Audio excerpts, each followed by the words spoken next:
La commission des agences de voyage du Mali informe l'ensemble des pèlerins que les inscriptions pour le Hajj 2026 sont ouvertes. Elle invite toute personne désirant accomplir le Hajj 2026 d'aller s'inscrire rapidement auprès de l'agence de voyage de son choix,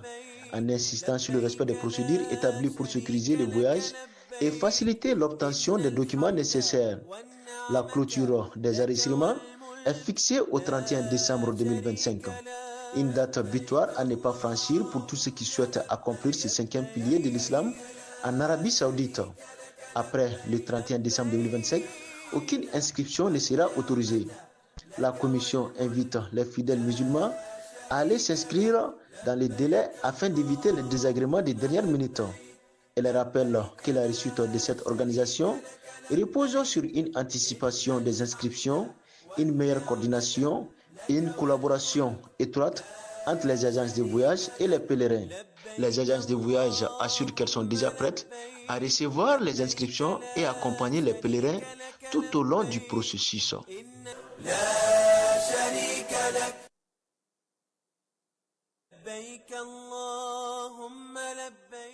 Agence Dunia Travel Service ako abibu nyamasegi folike ka nyesi aka sango hiji deumo au munu yedana takadaka au ka hiji labeni akechugo nyumana nantara hera la kasigi hera la dumunun kay berebereli kay nam mogo be jien fenfena u ba bela jelen kanye donc ambu foku barkada directeur min to ba no fe no e Amadou Maïgaye ajora joro la nyamo ya ko fenfen ajora joro la kaniso jamogo la kamago berebere ka koto mogo tala mogo te mindo ka nyeira mogo la anyo barade soro dunya la mukele kono akoka au bela jele la dunya silame munu me Mali kono ani munu sigiro beno do jie jamana were umo ka fo sanwere o hiji ni o umura o baraw labe undamne na kaba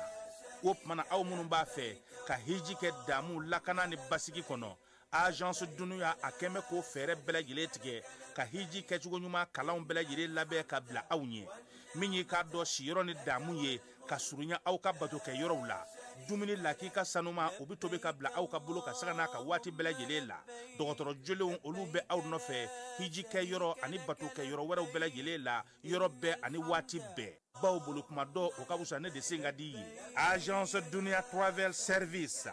jenwan kele mimbe au ka hiji ni au ka humura ke ka nya ale de do o fana ni aw bɛɛ kunnafoni wɛrɛ ɲini a ye weleli kɛ 66 71 37 24 70 64 99 71 ni aw bɛɛ u ka yɔrɔ ɲini u filɛ ni hippodrome yɛrɛ la immeuble station Soma Yafula Kulukɔrɔ sira da la o fana min y'i k'a dɔn agence Dunia Travel Service ye k'u bɛ dugawu kɛ hiji ni umura kɛcogo ɲuman a n'a musakaw ala k'a nɔgɔya silamɛ bɛɛ lajɛlen ye.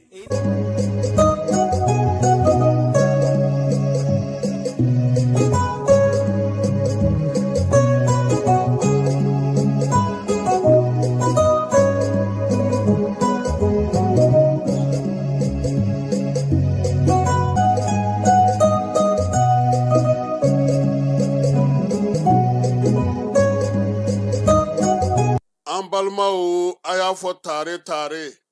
agressif Bamako minye sana yele kalanso ye sene bangamara aleni jege moni vétérinaire ka nga jamana kono a chien folo ni yo da le toy Bamako ka fe école supérieure privée des sciences et techniques agricoles sotiba Bamako ya minye mama ba fa saka kalange sene kota nasra fe bagamara jege mo vétérinaire ani sene tasra bela jele fe Iwasado agressif la unuka système LMD ni mamba fait ka DIT ke sa ka nyesi reproduction animale incinération artificielle annuellement ibe se ka taye munu fana ba fait ka licence ke en médecine vétérinaire ulu fana ba se ka taye mi DIT reproduction animale aleni incinération artificielle animale o bɛɛ lajɛlen kalan bɛ kɛ Agri-Sup la Bamako. Tɔgɔ sɛbɛnw olu bɛ daminɛ min ye novembre kalo tile 10 ye ka taa bila sa fo min ye kalanta olu waatiw la. Maa minnu mana yen sugandi i kɔni b'a dɔn i bɛ wasa sɔrɔ sabula min ye bagan mara jɛgɛmɔ ka taa se vétérinaire baaraw ma o bɛɛ lajɛlen bɛ kɛ yen. Tɔgɔ sɛbɛn saraw sa olu ni tɔgɔ sɛbɛn ko ni sɛbɛn fɛn fɛn bɛ k'a la i bɛ se ka weleli kɛ nɛgɛjuru sira la min ye 74 98 74 47 74 98 74 47 min ye Agri-Sup Bamako ye a bɛ Bamakokaw fɛ yan kɛrɛnkɛrɛnnenya la Sotiba Stade Malien ale ka ndulati kɛrɛ kɛnɛfɛ n'aw taara ye don o don k'aw bisimila ka ɲɛ Jules Jean B. Kone vétérinaire do wa min ye kalanso in ye a tigi ye ale yɛrɛ ye a y'aw boli joona sabula min ye kalanyɔrɔ in ye a kalanso a hakɛw dɔnnen do yaasa aw ka se k'aw denw tɔgɔ sɛbɛn joona u ka kɛ an ma jigisigi ye. L'autorité de protection des données à caractère personnel poursuit sa mission d'information et d'accompagnement des usagers. Cette fois-ci, c'est au cœur du grand marché de Bamako que l'APDP mène une vaste campagne de sensibilisation. L'objectif est clair, informer, sensibiliser et accompagner les commerçants et les entrepreneurs s'y trouvant dans l'accomplissement de leurs formalités déclaratives devant l'APDP. Au-delà de l'accompagnement, l'APDP assiste également les responsables de traitement dans le paiement des frais de dossier liés aux formalités déclaratives. Ces paiements au marché se font désormais de manière simple et sécurisée via la plateforme électronique Trésor Pay, le moyen de paiement sécurisé de l'État conformément à la vision de plusieurs autorités du pays. L'APDP tient à rassurer la population. Les missionnaires sont facilement identifiables grâce à leur gilet, leur badge avec un ordre de mission officiel. Tous les paiements se font exclusivement de manière électronique et donnent lieu à un reçu en bonne et due forme. Par cette initiative, l'APDP réaffirme son engagement à rapprocher ses services des citoyens, à promouvoir la transparence et à garantir une meilleure protection des données personnelles au Mali.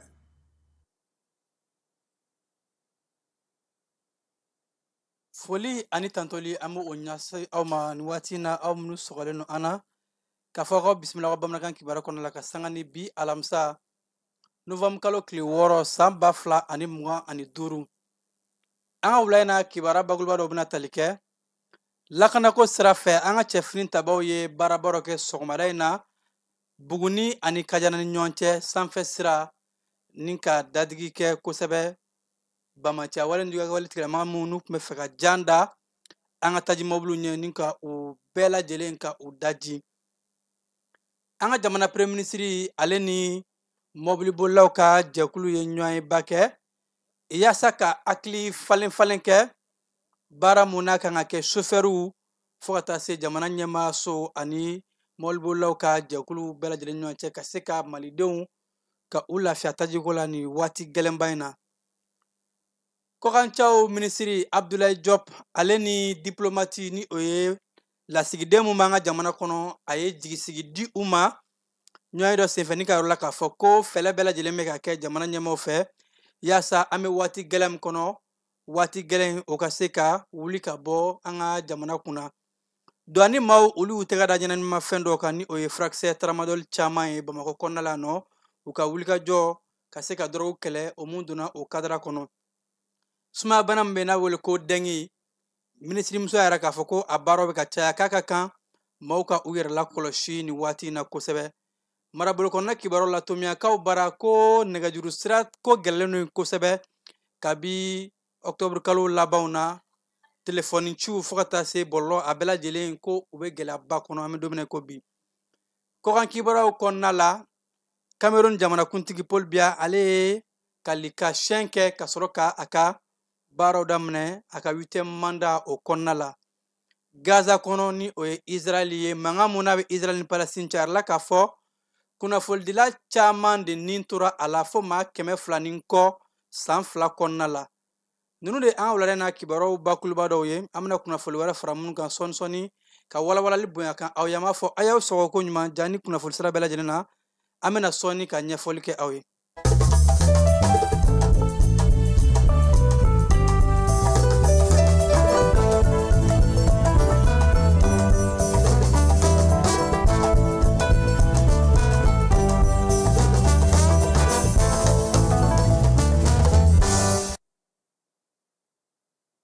an bɛ segin ka foli kurakura k'a di aw ma aw minnu ye an suganti yaasa a bɛ se ka kibaruya sɔrɔ cogo min na. An bɛ bi kunnafoli daminɛ ni lakanako ye. Bi sɔgɔmada in na an ka cɛfini taba minnu bɛ wulikajɔ la ka se ka maliden n'a bololafɛnw lakana hakaja, minnu bɛ wulikajɔ kɛrɛnkɛrɛnnenya la k'an ka taji doni mɔbiliw k'u lakana ka bɔ Côte d'Ivoire jamana kɔnɔ fo ka na se a seyɔrɔ labanw na. Olu ye wulikajɔba dɔ kɛ ka ɲɛsin bamanciya wale ni juguya kɛwale tigilama dɔw ma minnu tun bɛ fɛ ka taa dankari kɛ an ka taji doni mɔbiliw la k'a fɔ k'u bɛ bin o kan, ka sanga ni cɛfini tabaw ka sɛgɛsɛgɛliw ye. Sanfɛ sira cɛbalenw u ye sɛgɛsɛgɛli cɛɲuw de kɛ. Finitigilakaw ka ɲɛma ka fɔ la yɔrɔ minnu bɛ yen ka bɔ Donyana ka taa se Kwan fo ka taa se Besina ma, ni nin bɛɛ lajɛlen bɛ Kɔlɔnjɛba maraw kɔnɔna la. Sɛgɛsɛgɛliw de kɔnɔna an ka sanfɛ kɛlɛcɛw u taara u ɲɛ da maa ŋaniyajugu ninnu kan ni ka u lajɛ k'u susu k'u bɛɛ lajɛlen daji, n'a kɛra sababu ye ka se ka kɛnɛ labila ka sira bɔ an ka taji doni mɔbiliw ye u ka se ka sira sɔrɔ ka tɛmɛ. Cɛfini tabaw ka ɲɛma yɛrɛ k'a fɔ ko faamaw ye teliya ani wulikajɔ mun kɛ nin kɔnɔ, u ye baara mun kɛ ni a fanga bonyanen don kosɛbɛ. Bawo k'u ka wulikajɔ ni kuma in na camanba de faralen don a kan yaasa ka se ka taji doni mɔbiliw k'u lakana, maliden bɛ se ka lafiya sɔrɔ cogo min na. An bɛ gɛlɛya min kɔnɔ a ka wuli. Cɛfini tabaw ka ɲɛma yɛrɛ k'a fɔ k'u bɛ maliden bɛɛ lajɛlen ka jigisigi d'u ma k'a yɛrɛ k'a fɔ taji kɔni a bɛ don, fɛn fɛn de bɛ kɛ wulikajɔ fɛn fɛn de bɛ kɛ cɛfini tabaw fɛ u na u jɔ u jɔyɔrɔ bɛɛ lajɛlen na. Duguma kɛlɛcɛw ka o fara sanfɛ kɛlɛcɛw kan, bawo ko escortiw bɛ duguma, fɛn min ye pankuluw ye, kɛlɛkɛ pankuluw, olu bɛ ka u appuyer ni ka jugu ninnu k'u yɔrɔ ɲini k'u so ci. Ko nin sɛgɛsɛgɛli ɲumanw renseignement ani fo ka taa se wulikajɔ mun ni cɛfini tabaw bɛ k'a kɛ,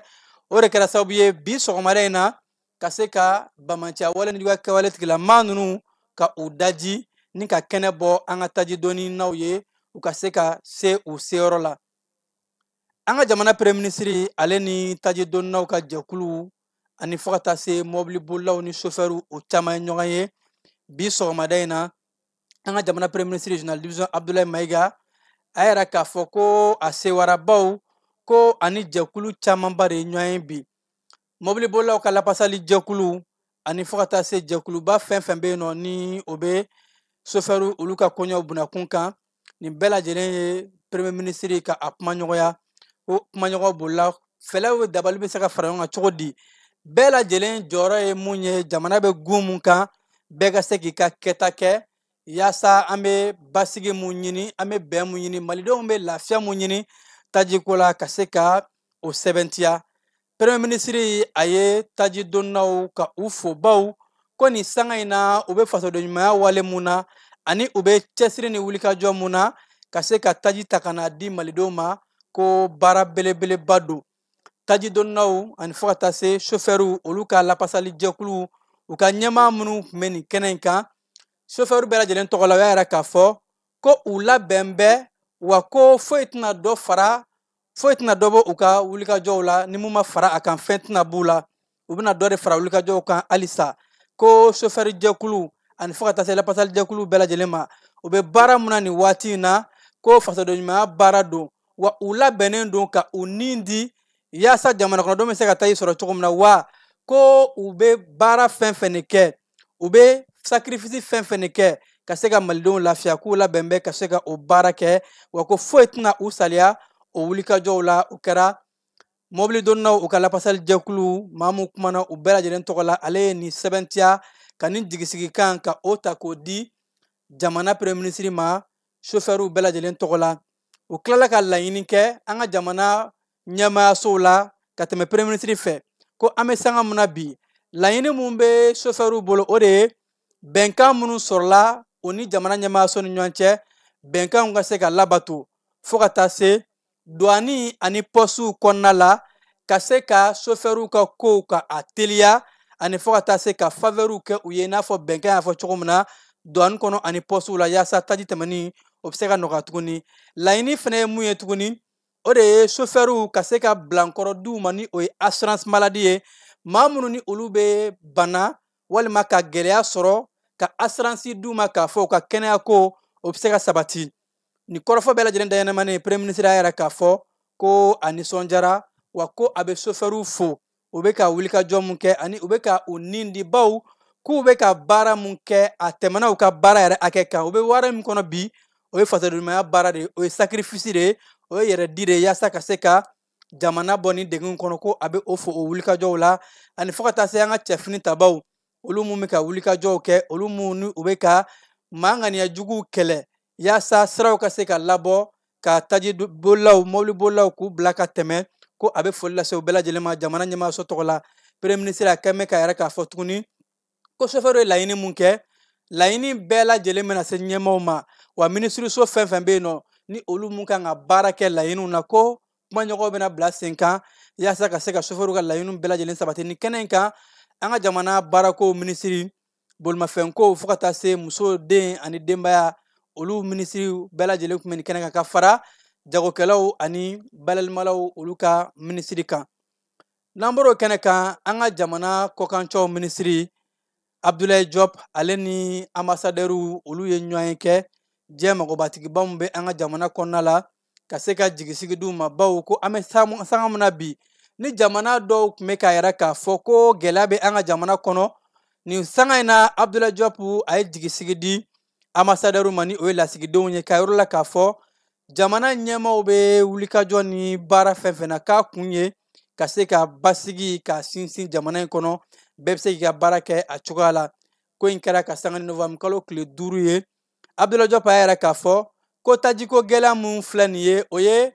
papalikɛlaw u ka sira wɛrɛ de ye u dɛsɛlen an ka finitigilakaw la u burunnen an ka cɛfini tabaw ɲɛkɔrɔ k'u ye sira wɛrɛ de daminɛ sira mun ni k'a laɲini ka gɛlɛya lase jamana ma ni ka jamana ɲɛmaaw k'u senkɔrɔma cɛ ko jamana kɔnɔdenw ye o hakilina mun faamu o de y'a to malidenw jɔn bɛ u kolo la bi an ka cɛfini tabaw bɛ ka baara mun kɛ ka fara AES finitigilakaw kan ko a baara bɛɛ lajɛlen laɲini ye ka se ka kɛnɛ furan ka bamaciya wale ni juguya kɛwale tigilama ninnu k'u dagabɔ an da la ni ka jamana in ka bɛɛ lajɛlen wele ka na investissement ani ɲɛtaa baaraw bɛɛ lajɛlen na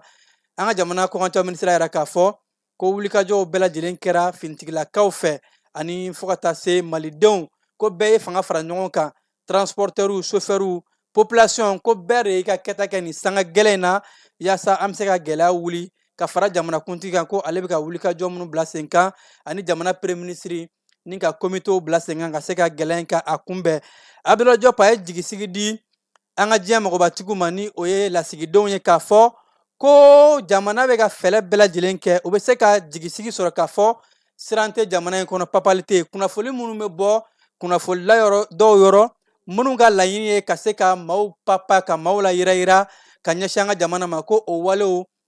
bɛɛ k'i janto o la ni sanga in na laɲini ye mun ye bɛɛ ka se k'a faamu k'a fɔ jamana ɲɛmaaw u bɛ ka wulikajɔ min kɛ ani u bɛ ka baara min kɛ ka se ka jugu ninnu kɛlɛ ka bɔ an da la maa minnu ye ambassadɛriw lasigidenw olu ka ɲɛmaaw o y'a yɛrɛ k'a fɔ k'u nisɔndiyara baw ko Abdoulaye Diop ye welekan mun d'u ma ka kunnafoni mun d'u ma a bɛ jigisigi d'u ma fɛnɛ a b'a to u bɛ se ka u ka baara kɛ cogo min na an ka jamana kɔnɔ ka sɔrɔ kuma minnu bɛ fɔ u ma siran u ma yirayira ko wa olu diplomatiw ni o ye lasigidenw ye u bɛɛ lajɛlen nisɔndiya bɛ an bɛ waati min na ko bi wa ko u labɛn bɛ ka baara kɛ ni an ka jamana ye bawo ko jamana ɲɛmaaw bɛ ka hakilina ni wulikajɔ minnu kɛ lakanako sira fɛ ko a bɛ maa jigi sigi dugujukɔrɔ nafolo ko bunakun kan sariya mun tara an ka jamana ɲɛmaaw fɛ ko contenu local ni o ye sanu sariya bɛɛ lajɛlen ka kɛ ni an ka jamana ka nafa ye maa kɛrɛnkɛrɛnnen sigira o kama ko secrétaire permanent ka se ka contenu local in ka a koɲɛw bɛɛ lajɛlen latigɛ ni o ye Alu Koyita ye ale ni sanubɔlaw ka ɲɛmaaw de ye ɲɔgɔn ye kɛ sanubɔjɛkulu min bɛ an ka jamana kɔnɔ yaasa ka se ka ɲɛfɔli bonya u ye ni sariya kisɛ in na jamana ɲɛmaaw ye mun ta ko a laɲini ye ka se ka Mali sanu a ka yelen an ka jamana ye hakilina min n'a tara kabi 2023 ko code minier in a b'a to sanu bɛ bɔ sigida minnu na o sigida denw ka se ka baara sɔrɔ ani fo ka taa se o sigidaw yɛrɛ u ka se ka yiriwa ni sanu nafolo ye ka se ka taa se an ka cakɛda minnu bɛ yan ni o ye entreprise locale ye olu fana ka se ka u niyɔrɔ sɔrɔ sanu musakaw kɔnɔna la ko ni hakilina min n'a taara jamana ɲɛmaaw fɛ laɲini mun b'a la ka se ka an ka waganɛ ka bugu ni ka baara di jamana kɔnɔdenw ma ha ka ja sanubɔ cakɛdaw bɛ sigida minnu kɔnɔ ka o sigidaw ka o yiriwa ko nin hakilina in a ka kan a ka fɔ k'a ɲɛfɔ kosɛbɛ sanubɔ cakɛdaw ye u k'a faamu k'a fɔ laɲini tɛ dɔwɛrɛ ye malidenw bɛ se ka sanu nafa bɔ cogo min na wa laɲini ye ka baara kɛ ni cakɛda bɛɛ lajɛlen ka baaraw bɛ kɛ ni sariya minnu ye nafa o bɛ sɔrɔ cogo min na fan bɛɛ lajɛlen fɛ ha ka ja an ka jamana ka nafa ka tɔn sigi a la kosɛbɛ o de hakili falenfalenw kɛra secrétaire permanent in ani fo ka taa se sanubɔ cakɛdaw ni ɲɔgɔn cɛ ni a ɲɛmaya tun bɛ an ka jamana dugu jukɔrɔ ko o minisiri o bolokɔrɔ bana mun bɛ yen nɔ ni o ye sumaya bana ye a juguman n'a bɛ wele ko dengue o bana in a yɛrɛ mɛ k'a fɔ ko a bɛ ka layɛlɛ bawo dɔgɔkun tɛmɛnen conseil des ministres sen fɛ ko bana in dɔ kun bɔra a kɛw la nka sanga ni dɔgɔkun ye an ka kɛnɛya minisirimuso y'a yɛrɛ k'a fɔ ko bana in dɔ farala a hakɛw kan o b'a yɛrɛ k'a fɔ maaw kan ka u janto u yɛrɛ la ka se ka ni banakisɛ in k'a kunbɛn palu dengue ye bana ye ko a yɛlɛmali ka teli kosɛbɛ wa a ka jugu ka tɛmɛ sumaya kɔrɔlen in kan bawo sumaya suguya mun don a bɛ kɛ sababu ye ka gɛlɛya lase maa caman ma fo ka taa se nin bɔliw la wa yɛlɛmali ka teli nɔgɔ jinɔgɔ ni a ɲɔngɔw fo ka taa se sosokindaw olu de bɛ ni banakisɛ in ka a yakubaya kosɛbɛ o de la an ka kɛnɛya minisirimuso a ye jamanakuntigi ladɔnniya ni o ye conseil des ministres sen fɛ ni k'a wele bila bɛɛ ma ko an bɛɛ k'an janto sanuya ni bɛsɛya walew la o de bɛ kɛ sababu ye an bɛ se ka ni banakisɛ in ka a kɛlɛ ka bɔ an ka jamana kan cogo min na an bɛ taa douane maaw fan fɛ douane maaw olu ye wulikajɔ dɔw kɛ ka taa u tɛgɛ da furakisɛ jugu ni a bɛ wele ko tramadɔli o kisɛ 10,000 kan a yirala k'a fɔ ko nin furakisɛ in ni a bɛ wele ko tramadɔli u kun kɛn bɛ ka a dogo kosɛbɛ mobili tajidɔnyɔrɔ réservoir de kɔnɔ yaasa ko ka se ka tɛmɛ ni a ye maaw la furakisɛ 50,000 hakɛ a yɛrɛ mɛ k'a fɔ an ka douane maaw olu ka sɛgɛsɛgɛli de kɔnɔna la ka sanga ni novembre kalo tile 5 ye douane brigade mobile d'intervention bamakokaw fɛ yan nɔ olu de taara o tɛgɛ da nin tramadɔli kofɔlen kan banagabugu kɔnɔna la ani a nɔkandugu a nɔkankinw fɛn min ye douane maaw ye u y'a yɛrɛ k'a fɔ ka wulikajɔ in kun tɛ dɔwɛrɛ ye jamana ɲɛmaaw ye hakilina bila sen kan ani douane bɛ wulikajɔ min na ka se ka ɲɛnaminimafɛn kɛlɛ ka bɔ mali kan bawo ko sifinnakaw ka siniɲɛsigi doli galama la sifinnakaw tiɲɛni ɲɛnaminimafɛn bɛ baara min kɛ n'a ye ko bɛɛ b'a dɔn k'a fɔ o dɔ gosi ka bon kosɛbɛ o de la douane maaw ka wulikajɔw bɛ ka kɛ ka se ka ni ɲɔgɔn ka kunbɛn douane ɲɛmaaba inspecteur général amadu konate ale n'a ka cɛbalenw ko wulikajɔw caman bɛ ka fara a kan yaasa mali sifinnakaw ka se ka ɲɛnaminimafɛn kɛlɛ ka bɔ u da la k'u ka siniɲɛsigi ka a dilan an ka marabolo kɔnɔna kibaruw la masinakaw bara dɛmɛ taara k'a di maaw ma dɛmɛ mun n'a dɔw bɛ tali kɛ balow la ani fo ka taa se tobilikɛminɛnw ka taa se nakɔ sɔnnaw olu ka motɛriw ma maa minnu ni olu ka gɛlɛya fanga bon kosɛbɛ ko personne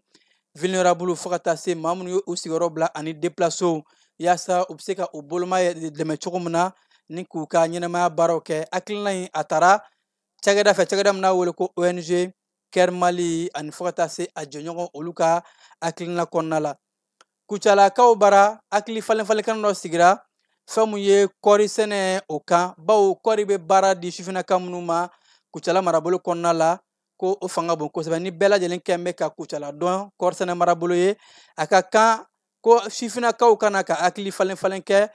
kɔɔri nafa bɛ se ka kɛ jumɛn ani kɔɔri bɛ kɛ ka baarantanya kɛlɛ cogo min na marabolo in kɔnɔ ha ka ja ni zen tɔn min sigira kosɛbɛ lujuratɔw olu ka hakɛw kan olu ka se ka ta ba la baaraw kɔnɔna la ka se kucala marabolo kɔnɔ ko in kɛra ka sanga ni novembre kalo tile 3 yɛrɛ la k'a fɔ hakilina in a taara direction régionale min bɛ yen ni o bɛ baara ani baara kalan o ko bunakun kan ani fo ka taa se PNUD FMA ani UNESCO olu ka boloɲɔgɔnya kɔnɔna la ni ka maa 30 ɲɔgɔn hakɛ ka ni hakili falenfalen kɛ olu ni ɲɔgɔn cɛ ka fara jamana marabolo kɔnɔna denw caman kan tomiyakaw bara nɛgɛjuru sira ko a gɛlɛlen don kosɛbɛ tomiyakadenw yɛrɛ k'a fɔ ko kabi juye kalo tile 26 fo an bɛ don min ko bi ko orange nɛgɛjuru ko a gɛlɛlen don kosɛbɛ bawo ka a bɛ ka datigɛ kosɛbɛ maaw ka baaraw la appeliw ani bɔlɔlɔkow a bɛɛ lajɛlen de gɛlɛyalen don kabi nin waati in na a bɛ na a bɛ tigɛ o de la sigida in maaw y'a ɲini k'a fɔ k'u b'a wele bila fɛlɛn dabali bɛɛ lajɛlen ka kɛ joona u ka nɛgɛjuru sira a ka se ka sɔrɔ u k'u ka baaraw kɛnɛ baw ko maa caman ka dayirimɛ sirin bɛ nɛgɛjuru sira baaraw de la. Kayikaw bara sifinakaw ka jalajɛba kɛnɛ kan ka sigi ko forum régional de la jeunesse o de kadira kɔnɔna la sifinakaw olu ye ɲɔgɔn kɛ ka kuma nin jalajɛba in a labɛn baaraw kan. Jalajɛ min n'a bolo lamɛn ka bila décembre kalo tile 26 ka taa a se a tile 28 ma. Jalajɛ min n'a b'a to sifinakaw bɛ se ka u niyɔrɔ bin fa fasoɲumanya baaraw ani marabolo ɲɛta baaraw la kosɛbɛ ani fo ka taa se Mali kura o sira bɔli ko sifinakaw jɔyɔrɔ bɛ se ka kɛ jumɛn o la. O de la hakili falenfalenw kɛra nin kɛnɛ belebeleba in kɔnɔ ka ɲɛsin nin jalajɛba in a labɛn koɲɛw ma. Moptikaw bara vétérinaire minnu bɛ ni o ye marabolo vétérinaire ɲɛmaaw ye olu ye sɔgɔli dɔ labɛn ka ɲɛsin baganw ma saga ni misiw. Bana mun bɛ yen nɔ n'a bɛ wele ko peste ni a yɛlɛma ka teli n'a bɛ kɛ kosɛbɛ ka dadigi kɛ bagan maralaw olu ka musagaw la baw a bɛ tiɲɛni don bagan maralaw kun ko o de la u bɛ na ni banakisɛ in ka baganw sɔgɔ ka se ka kisi ka bɔ ni bana in ma yɛrɛ la k'a fɔ bagan 2,000,000 ani kɔ hakɛ ko campagne kan ka o de sɔgɔ yaasa ka se ka banakisɛ in ka kɛlɛ ka bɔ baganw na sagaw misiw ani fo ka taa se bagan misɛnmaninw na yanni san 2030 cɛ. Bafulabekaw bara logement sociaux ni o ye forobasow ye ko dossier ladonw daminɛna o kama. Logement sociaux 35 hakɛ maaw kan ka taa u ka sɛbɛnfura don yaasa ka se ka o logement de sɔrɔ ko sɛbɛnfuraw donni bɛ kɛ nin waati in na k'a daminɛ novembre kalo tile 10 fo ka taa se décembre kalo tile 9 ma. A bɛ kɛ u ka préfet ka bureau kɔnɔ ni o préfecture ye k'a daminɛ sɔgɔmada nɛgɛ kanɲɛ 9 ka taa se nɛgɛ kanɲɛ 11 ma tɛnɛ ni alamisa. Jumadonya ta bɛ kɛ nɛgɛ kanɲɛ 9 ka taa bila nɛgɛ kanɲɛ 12 la ko nin bɛɛ lajɛlen ni waati ne bɛ bɛɛ bolo maa mun ni olu bɛ fɛ ka forobaso in sɔrɔ Bafulabe kɔnɔ u ka se ka t'u ka sɛbɛnfura don yaasa ka se ka postuler a nɔfɛ. Falamite fan fɛ yanni an ka taa an ka diɲɛ fantɔ kibaruya kɔnɔna la.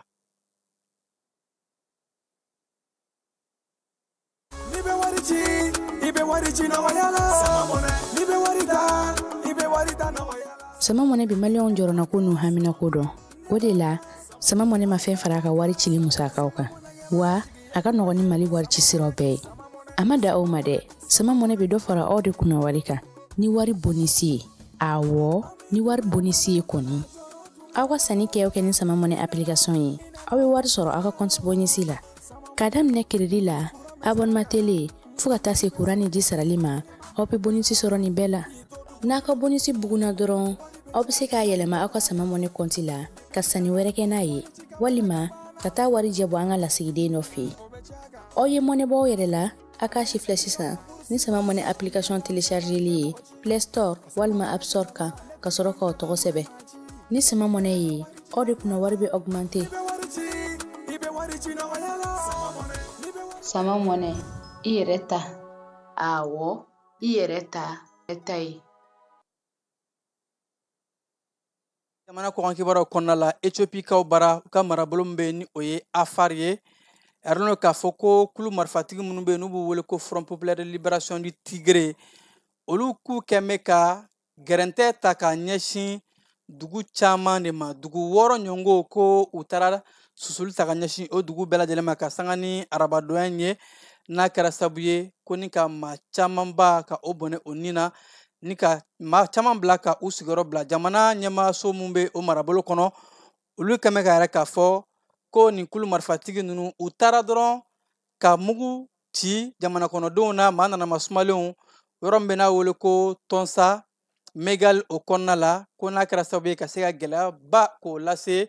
maaw ma maa minnu ni olu ye cikɛ duguw ye maa nana masumalenw u m'a min u m'a bɔn kɔrɔfɔ in a sɛbɛntiyara u ka jamana ministre de l'intérieur ma fɛ k'a fɔ ko nin finitigilaka jɛkulu ninnu ni kulu marifatigi ninnu u bɛ ka damatɛmɛ wale ta k'a ɲɛsin civil ma ni o ye maa nanama sumalenw ye. Somalikaw bara u ka marifatigi minnu bɛ yen nɔ ni olu bɛ to ka jan da taji dɔnnaw ɲɛ ko a dɔ ye taji feerela dɔ ka sanga ni alamisadonya in ye ka taa jan da o ɲɛ ka mugu ci a la fɛn mun ye Somali kɔgɔjɛyanfan bolo fɛ finitigilakaw ani fo ka taa jamana ɲɛmaso yɛrɛ k'a fɔ ko nin wale n'a ɲɔngɔw bɛ deli ka kɛ Somali jamana kɔnɔ bandiba minnu bɛ yen nɔ ni u bɛ taa dankari kɛ tajidonnaw la ko u ka wale hali n'a kun sumalen no tile 2 in na ko nin sanga in na u bɛ ka u ka nin wale dabɔ ka ɲɛsin taji cakɛla tigilamaw ma. Cameroun jamana kɔnɔ jamana ɲɛma Paul Biya ale ye kalilikan ta ni ka a ka fanga ta ko 8 mandat ko o baaraw daminɛ ka sanga ni alamisa donya ye. A yɛrɛ k'a fɔ hali n'a sɔrɔ Cameroun jamana ɲɛma ka fanga in fanga tɛnamatɔnw dɔw tun ma sɔn o ma k'a yɛrɛ k'a fɔ ko ni kalata in ma kɛ jɛya kɔnɔ nka jamanakuntigi kɔni sebaya dira a ma u ka kalata ɲɛnabɔli jɛkulu minnu kan ka jaabi laban bɔ ani fo ka taa se sariya sunba olu maaw bɛɛ lajɛlen fɛ ka sanga ni bidon ye. Jamanakuntigi a ye kalilikan ta k'a fɔ ko a bɛna baaraw daminɛ. A ka baara daminɛ kumaw kɔnɔ a yɛrɛ k'a fɔ ko a ka nin manda bɛna kɛ ka maaw fara ɲɔgɔn kan ani ka bɛn ani ɲɛta ko k'o sinsin Cameroun jamana kɔnɔna la. Sudan jamana kɔnɔ maa nanama sumalen ni o ye population civile ye olu ye gɛlɛyaba de sɔrɔ ani fo ka taa se damatɛmɛ walew o de kɛra kunnafonidilaw olu ka kɔrɔfɔw bɛɛ lajɛlen faralen ɲɔgɔn kan ka ɲɛsin nin waati ma ko kabi finitigilakaw ni o ye kulu marifatigiw dɔw ye olu ye u ka marabolo El Fazer ka taa o minɛ o kɔnɔna la minɛli la ko damatɛmɛ wale caman de taara ka ɲɛsin maa nanama sumalenw ma. Ja minnu ni a dɔw bɔra ko a bɛ maa buruja walew silasa ani fo ka taa se ka maa nanama sumalen caman ka u cɛ ka u forow kɛ dɛgɛnbaw kɔnɔ ko fosse commune ko o camanba de yera ni kulu marifatigi ninnu fɛ ni o ye FSR maaw ye u ye wulikajɔ min kɛ kabi 2023 ka ɲɛsin Sudan finitigilakaw ma wa ko ni wale in kɛra damatɛmɛba ye ka ɲɛsin adamadenya hakɛw ani maa buruja walew ma ko n'i ye jaw bɛɛ ni sɛgɛsɛgɛliw fara ɲɔgɔn kan Sudan kɛlɛ daminɛ ni sisan cɛ maa minnu ye gɛlɛya sɔrɔ a fanba bɛɛ lajɛlen ye population civile o de ye. Israeli jamana kɔnɔna la a yɛrɛ mɛ k'a fɔ Tanzani ka den dɔ ko ale fure yera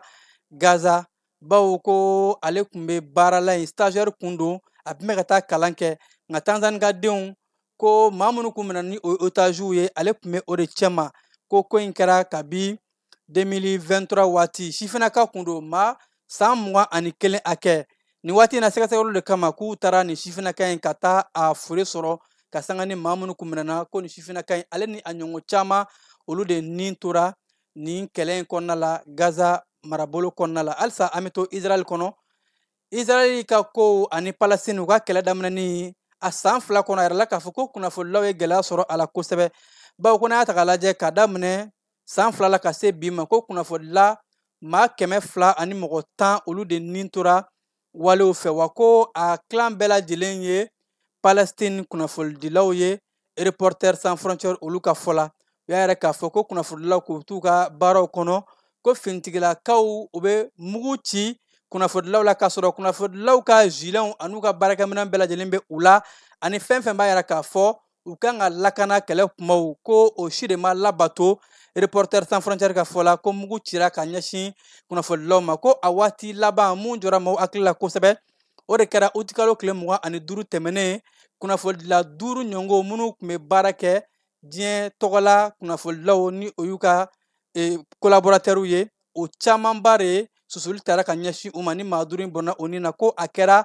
kɛnɛyaso dɔ o susuli o la ko nin b'a yɛrɛ k'a fɔ kɛlɛ in kɔnɔ kunnafonidilaw ma lakana wa u camanba de ye gɛlɛya sɔrɔ fo ka taa se nin bɔli o kɔnɔna la. Amérique jamana kɛlen don k'a yɛrɛ k'a fɔ ko olu tun bɛ wale mun ta ka ɲɛsin Sudani Sud jamana ma ni ka u lakana ko o wale k'u bɛna a dabila bawo ko Sudani Sud jamana kɔnɔden minnu bɛ yen nɔ ni kɛlɛ fɛ olu tun bɛ kana boli ka don Amérique jamana kɔnɔ ko Amérique jamana tun bɛ u lakana ani ka u lakɔlɔsi kosɛbɛ ka yɔrɔ d'u ma ka sɛbɛn d'u ma sɛbɛn min b'a to u bɛ se k'u ka munumunu salo bɛɛ lajɛlen kɛ Amérique jamana kɔnɔ nka ko ka sanga ni janvier kalo nata in ye san 2026 daminɛ ko Amérique jamana bɛna o walew ka o tigɛ ka bɔ Sudani Sud jamana kɔnɔdenw na o kibaruya de bɔra ka dayanamaya Amérique jamana u ka ministre min bɛ sécurité intérieure o kɔnɔ o kunna. Faransi jamana kɔnɔna la a yɛrɛ la k'a fɔ ko maa dɔ ni bamaciya wale ni juguya kɛwale tigɛra maa don finitigilakaw ka kɔrɔfɔw la bawo ko a ye bamaciya wale de kɛ ale taara ni mobili ye ka se ka taa ka maaw furan a ka furanni a kɛra Franska waron be nuba wele ko il dolera akara orikonna la ka sangani araba doyenye ninka ma chaman ba ka mobili boli ka yele uka kuna kara sabuye ka ma chaman jogi ma munun be no ni olu ka jogi daga bon ko sabe ko urgence obeta ma fla nyongola ko ko en kelen fintigela kaw nana jona kana mayin ka kumbe nga kuba mena kumamuna akume ka Allahu Akbar de fo fintigela kaw ka korofo la nga ko ni sangaina abe kritikela mawka buluka sega segalu be ka ke yasa ni ma ko folen ku me ya blani wale na ka seka o bugunatige ani fokata se kirika ke ani nyanglim ka kan ka seka de akan Italy jamana konna la ka foko Palestine ka den chama ne be kata furakelu ke Italy jamana kono ni kosada ina ko shifina ka mata ani kononton olu de sera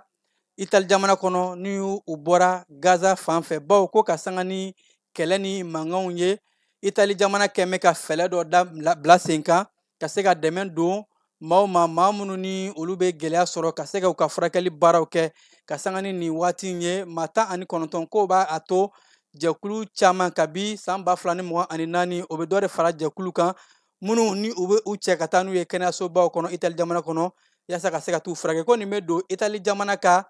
dɛmɛ ni dɛmɛdɛn walew de la u be ka hakilina mun ta ka ɲɛsin maa nanamasumalu ma minnu be gɛlɛya sɔrɔ Israeli jamana kɔnɔna la ka sanga ni mankanw ye Segoni dongo bunakun kan Mali ani Irisi jamana yasa ka se ka an ka jɛɲɔgɔnya san 65 ka o ɲaɲaliw kɛ kɛnɛba sigira an ka jamana kɔnɔ kunungo Mali ani Irisi jamana Segoni dongo ka se ka a yakuba cogo min na a mɛ k'a fɔ ko nin kɛnɛ in kɛra kɛnɛ belebeleba ye ni an ka fɔlikanw fo ka taa se Irisi fɔlikanw ka se ka o bɛɛ lajɛlen k'o di jamaw ma kɛnɛ mun ni a kɛra ka sanga ni Segoni dongo san ye bawo an ka jamana Segoni dongo minisiri Mamu Dafe ale kun nana bilalen do a ka secrétaire général ni o ye Mahamadu n'u b'a wele ko Kanabuna Jara fɛ ani fo ka taa se chef de cabinet ani département maa caman ka fara Irisikaw ka lasigiden mun be an ka jamana kɔnɔ ni o ye Igor Goromiko ye ani maa camanba ko ni soirée in a kɛra Segoni dongo kɛnɛba ye wa a bɛ Irisika fɔlikanw ani Mali taw ka o yakubaya ka an ka teriya ka a sɛbɛntiya ka sanga ni san 65 an ka jɛɲɔgɔnya o kɔnɔna ye kɛnɛ in kan fɔlikan dumanw Mali ni Irisi taw olu kɛra ka maaw nukɔrɔsiyɛn kosɛbɛ ni ka yɛrɛ jɛma la k'a fɔ teriya jɛɲɔgɔn min ani Irisi ni ɲɔgɔn cɛ sira caman kɔnɔ ko seko ani dongo o jɔyɔrɔ ka bon a la kosɛbɛ wa ko o kan ka célébrer ka yakubaya ko nin kɛnɛ in o donna o wale dɔ o kɔnɔna de la an ka bi bamanankan kibaruya bɛ kuncɛ nin yɔrɔ in de la ka aw fo ka koɲuman dɔn aw minnu kun sɔgɔlen don an na ka yɛrɛ la k'a fɔ a y'aw sɔgɔlen to ja ni kunnafoni sira bɛɛ lajɛlen na nɛgɛ kaɲɛ 21 ani Kasim Tarawele ɲɔgɔn sɔrɔ kibaruya wɛrɛ kɛnɛ kan yan'o cɛ ne b'a fɔ a ye k'an bɛn jaw tun bɛ ka yɛrɛ aw la a balimakɛ Falaye Keyita fɛ an bɛ ɲɔgɔn sɔrɔ waati wɛrɛ a k'an bɛn lajɛlen ma aw minnu b'a fɛ ka voyager k'a sɔrɔ a ma degun sɔrɔ a ka voyage kɔnɔna na compagnie de transport Somatra u y'a kanu ka na ni kari kura caman ye kari minnu dilanna norme kɔnɔna na aw ka lafiya kama a suspension wo a climatisation a siège wo n'i ye kari jɔlen ye foyi tɛ jigin kɔnɔ i bɛ se ka don a kɔnɔna na cogo min na Somatra e ka kari Somatra ne ka kari Somatra anw ka kari o hukumu kɔnɔna na kari ninnu bɛ sira ta don ko don Bamako Segu San Moti Kucala ka taa se Sikaso ma Keɲeba Kita o ma ɲina Yoro di Sahel maaw kɔ ka taa se Kolokani